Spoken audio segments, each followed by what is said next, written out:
Right. What about, tell me something about God B as a coach? Because obviously this is another like super legendary figure, but obviously he'd already gone by the time you came to Big, right? When you initially came. So what was it like to have God B actually come and be the head coach of the team?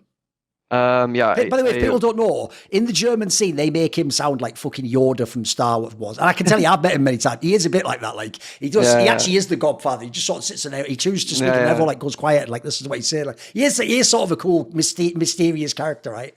yeah, it's true. Like he's like also like a true star here in Germany.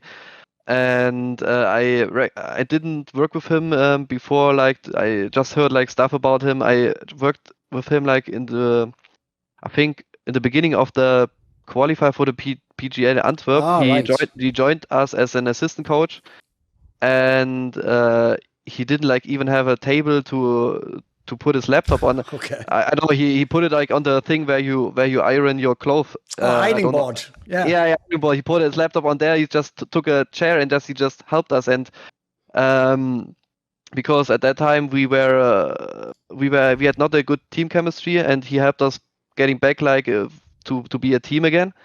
Because we didn't want to do mistakes, and he said to us, "Okay, guys, it's just okay to do mistakes. Just go for it. If you have the good feeling, just go for it. If you did a mistake, we just analyze it after the game, and then we just talk. And maybe it was not a mistake. Maybe it was just unlucky. It was just bad timing or whatever."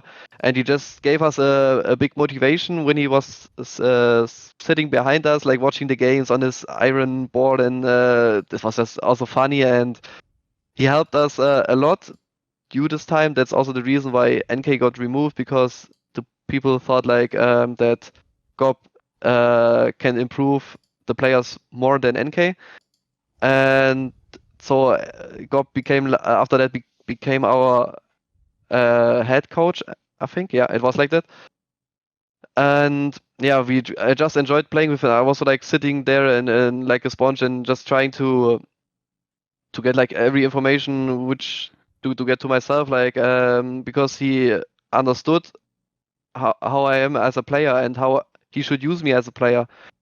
And he also like helped me. He also took like time for me and for myself, like when I had like some issues like on some positions, and he just took the time. He said, "Okay, let's rewatch the game," and then after that, like he just laughed at me and said, "Yeah, Flo, you couldn't do it much more. You just did your job, and it is how it is. Like if you didn't miss any shots, or you just missed maybe one shot which you should hit."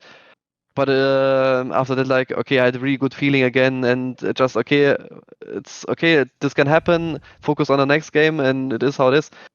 And I think, yeah, he's a good coach. Like I read a lot of comments in the German scene, or something also on Twitter, that he is maybe like a bit old like with the system, but I think like it's combined. Like I think like their system is still good, and they always like to try to improve. They always like figure out new stuff. They always figure out new Yes. grenades, because they always want to be on point with the grenades. That's what like it's important for them. They always want to be on point with their grenades. Like they want to outplay their enemies with their grenades. They didn't want to kill them. They just want to smoke them off and let them save, for example. And like they have also like a guy in their back. Like it was the third coach. It was Sao. He's 24/7 on the server, and he's searching the grenades for them. Right.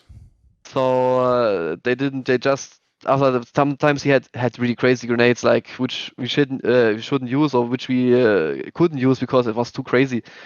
And I think yeah, Gob is also a good human being. Like he's also he has an open heart, and he's also like always he also listens to the players.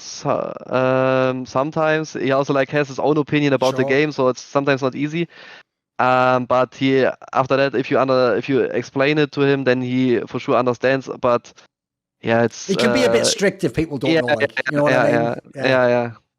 All right, what about this? I've got two things I want to ask about God B. One is, as you say, people, that's obviously the critique. They're going to go, he's been playing for so long, he's got outdated ideas. But all I'll say is this, is if you ever talk to him abstractly about Counter-Strike, like the concepts of like what roles do and how does styles come, he's like one of those people who's like a master of his craft. Like if people don't know, the analogy would be, it'd be like if in football where they have all these like new tactics and setups and stuff and like fake nine and all these positions, like, yeah, but you can still play 4-4-2 if you want. You can still do things like pass the ball up and cross it. Like essentially certain things are timeless, and he definitely knows he's mastered those things. And then the other thing is, I have heard a similar thing. That's why your story earlier made me think of it. I've heard that he is the guy, you know, in the original movie, The Matrix, the first one, you know when they go out of the Matrix and they can like access the Matrix themselves and they can like download, like right now I know how to fly a helicopter, like instantly. I've heard when he gets a demo, it's like that. He just like watches the demo, then he's like this is how you beat Na'vi, and then he just tells you like the 3 things that they do like all the time.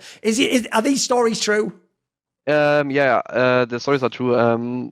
It was sometimes really tough for us, or because we watch a demo of Na'vi, for example, and we just practice like a whole week, and before like the Na'vi game, he implement like 3 new rounds, for example. Okay. So we just try to dry run them before the Na'vi game, and so we try to outplay them with his new rounds, and it's kind of like that, yeah.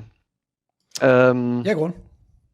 Sometimes was really crazy. Sometimes we just implement like 3, 4, 5 new rounds, and we just written them down. So we because like we had also not that easy parts, and because sometimes we have to dry run the runways because everything for him and like everything needs to be on point, which I also understand because he puts a lot of work in it, and so everything like needs to be on point. It's a good tactic.